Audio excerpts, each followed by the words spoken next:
You're welcome to the Gavel. I'm Linda Akibe.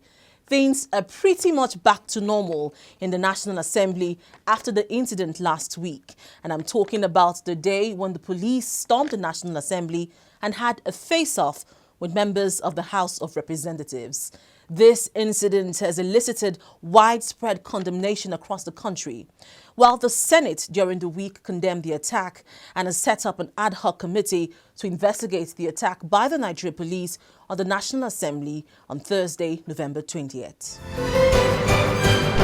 Days since the police stormed the National Assembly and fired tear gas at federal lawmakers and workers in the National Assembly. When the pictures and visuals of a showdown between the police and lawmakers hits the airwaves, the response from the public is that of shock, disbelief, anger, and even amusement. Well, the Senate is definitely not amused. The majority of lawmakers condemned what they termed a breach of security, privilege, and sanctity of the National Assembly. What happened last week at the National Assembly is a coup attempt by the Nigerian police against the parliament. It is a coup attempt against the institution of the National Assembly. And of course, it is a coup attempt against democracy. In matters like this, at moments like this, it requires all people of goodwill. When things like this happen in a democracy like our own, to stand up and be counted to condemn this act. In the last 15 years, in the life of this administration, nothing of this nature has ever happened. Mr. President, is this not a crime? What happened on the 20th of November 20? Is this not a crime to the legislative arm of government? Is it not a crime to the legislature? Is it not a crime to Nigerians? That act was unconstitutional, it was criminal, it was illegal, it was deliberate, it was calculated. It was intended to tell us that you are not what you think you are. We can reduce you to whatever level we want, and there is nothing you can do. But there is something we can do, because the Constitution gives us the power to do what is right in this country. There is the need to understand that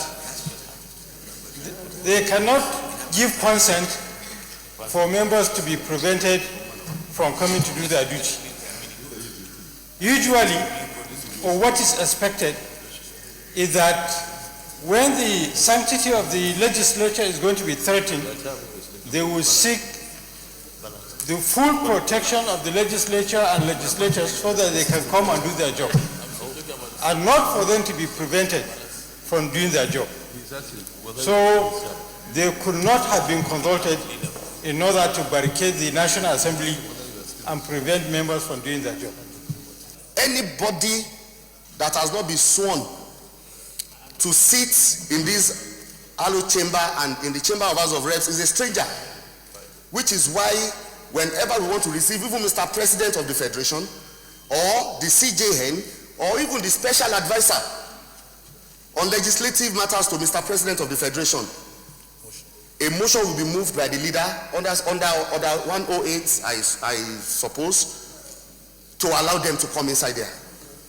So a police officer that is even here is a stranger as far as this Hallowed chamber is concerned, and as far as the precinct of the National Assembly is concerned. The police officer in the FCT was sent to stop governors from having meeting in a government house, and that was done, and nothing happened.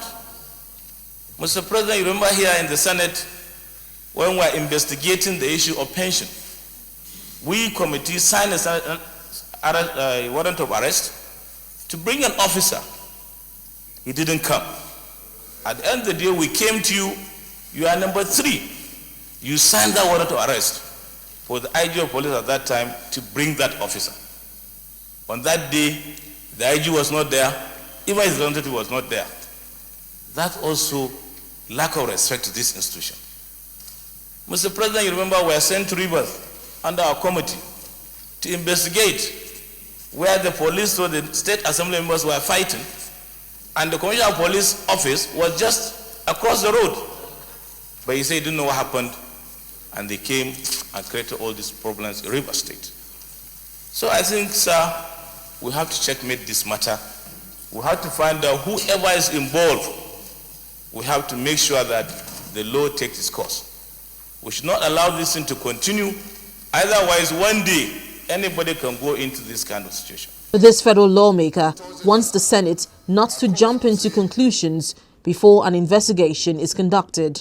If the police on Thursday last week had come out to say that their action was not to prevent any member of National Assembly, but their action was to prevent hoodlums from coming to invade the precincts of the National Assembly, I think that what we need to do,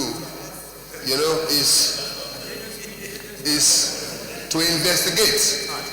However, for some lawmakers, last Thursday's impasse presents an opportunity to enact some fundamental laws.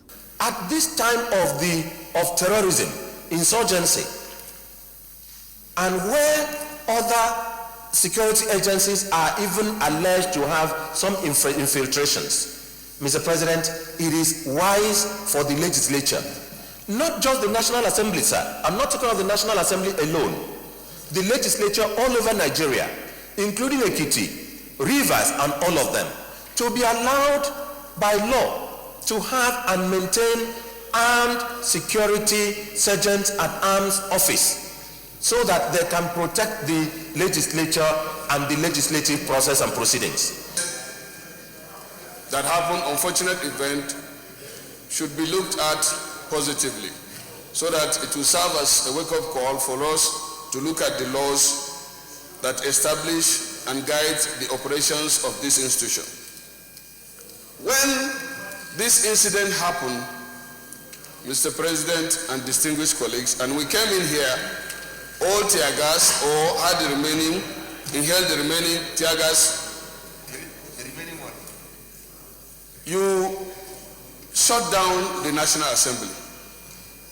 When you announced that, I was a bit happy, thinking that we will close the National Assembly until our safety, your safety, and everybody's safety is guaranteed, and let's see whether the IG can come and do our work, or anybody for that matter.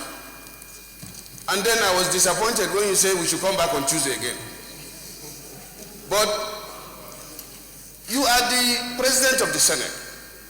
I once told you, or several times in private, that because you are an experienced person, very elderly, calm, you bend too much. And we, the young ones, are finding it very difficult now to follow you. Because you are bending too much to the extent that you are tear gassed. If I was the one that was tear gassed, I would have reacted. There is the need to devolve power, to balance power, so that there is enough check and balances.